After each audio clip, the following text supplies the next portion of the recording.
Alright, so I'm just going to get us into this drop D tuning and just kind of walk you through it a little bit. Hopefully you've messed around with it before, but if not, it's alright. Basically what we want to do is we want this D string to be the same note, the same pitch as what's right now our normal low E string, but an octave lower. So I'm going to do it real quick just so you can hear what I mean. You'll hear they're the same note.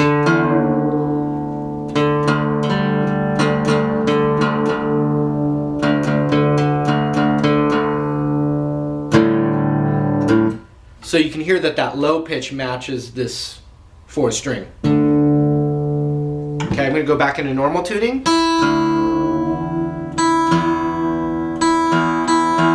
And then watch, so I'm going to lower it a little bit below and then bring it up to the pitch. And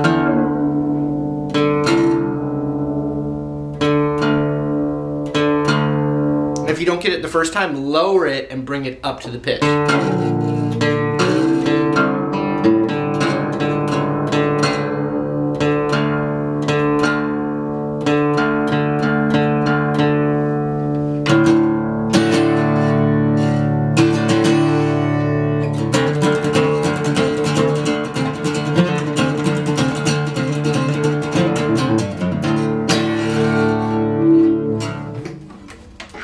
Drop D tuning, alright? So let's learn some stuff with it. But what's really cool about this is these three strings, we'll call this it's normally the E string, now it's a low D string, but these top three strings here is basically what's called a D5 or a D power chord. So metal guys use it all the time for this kind of thing, like.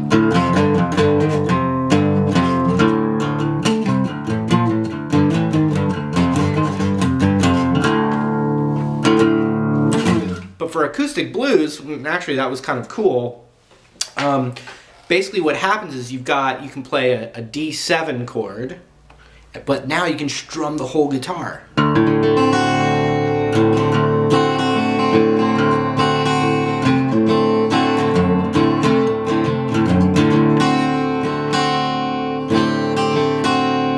You can play just a regular D chord.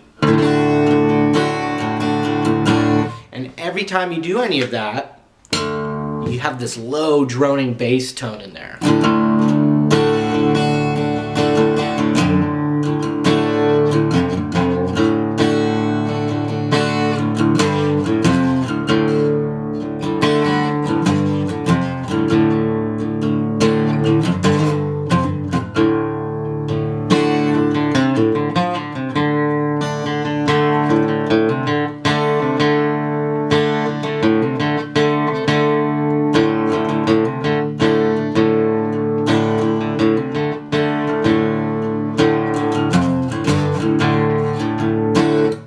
So what I want to show you right off the bat, and I say that a lot, I've noticed from editing these videos right off the bat. I haven't touched a baseball bat in about 20 years or so. So check this out. We just want to know the 1, 4, and 5 of our blues. It's always a good starting point. So the 1 chord, different 1 chords that we can play in a D kind of blues. Obviously, we want to emphasize this low D string we have. I already showed you a D7.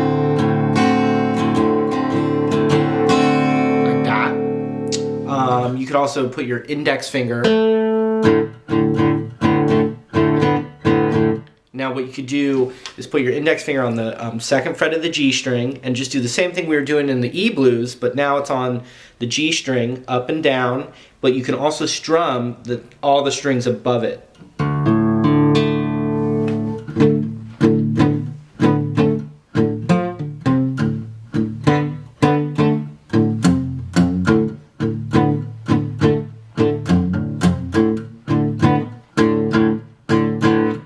Like that. The same way to do that would be the top 2 strings here are all 3 strings and emphasizing the open A string and then to the second fret of the A string. It's the same thing an octave lower.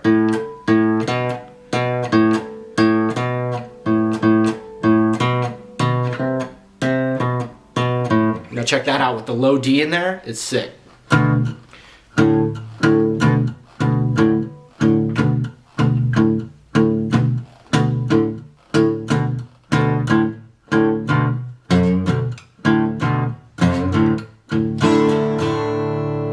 back to a D chord or a D7.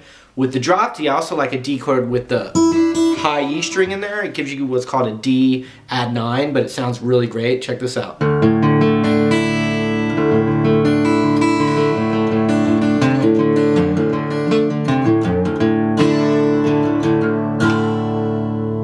So let's just recap all those different kinds of D7s.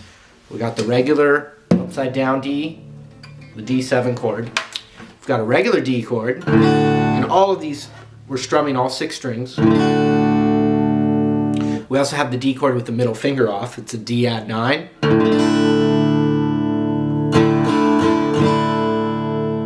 And then we also have just our index finger on the 2nd fret of the G, and you've got this vibe.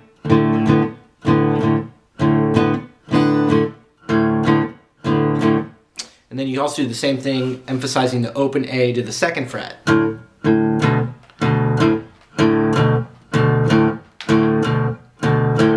All of those different things. Plus you have a D7, just how we played it right here, but we can play it with the middle finger on the 5th fret of the A, index finger on the 4th fret of the D, and ring finger on the 5th fret of the G, the open D in there.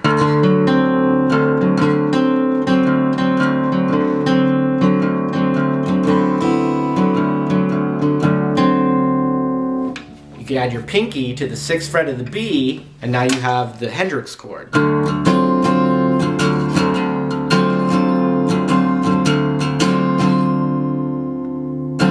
Which is sweet.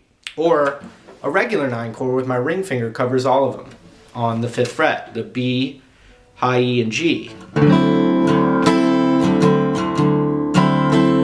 So it's kind of like the land of D7 actually, because all of these can be in combination.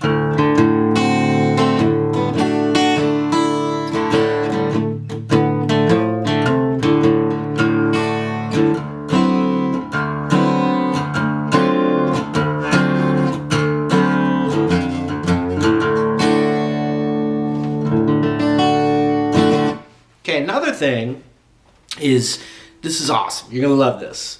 The 3rd fret on this top string, the 6th string is what we call it, or the E string, which is now a D. We've got the 3rd fret of that, the 3rd fret of the A string, and the 3rd fret of the D string. All of these can be nudged and then open, like that'll be your best one.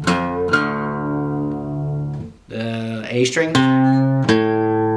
But it's going to sound best if you bend it down and then hit, followed by the open D here or the open D right here. Check it out.